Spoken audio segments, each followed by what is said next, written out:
Salamlar olsun hər kəsə. Bugün mən deməli kitablarım haqqında məlumat vermək istəyirəm. Yəni misal üçün mənə müraciət edirsiniz ki, müəllimə hansı kitabı alsaq bizim üçün daha xeyirlidir?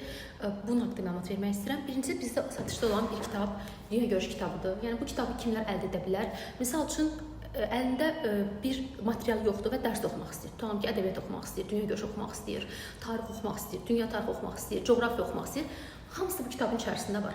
Yəni sadəcə dərs kimi oxumaq istəyirəm. Materialım yoxdur əlimdə. Öyrənmək istəyirəm. 2024-cü ildə nəşr olunubdu. Bu kitabı alıb öyrənə bilər. Sırf məsəl üçün vergiyə gedirəm, əlimdə materialım yoxdur. Hardan oxuyum? Oxumaq kimi, material toplamaq kimi bu kitabı oxuya bilər.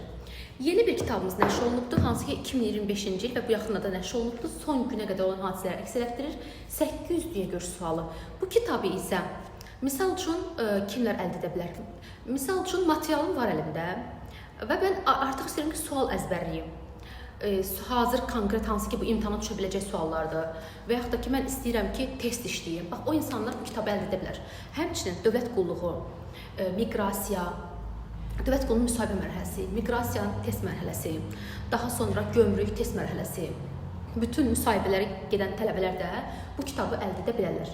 Yəni kitablar arasında fərqi məndən həmişə soruşursunuz, bu həmin fərqləri mən sizə izah etdim.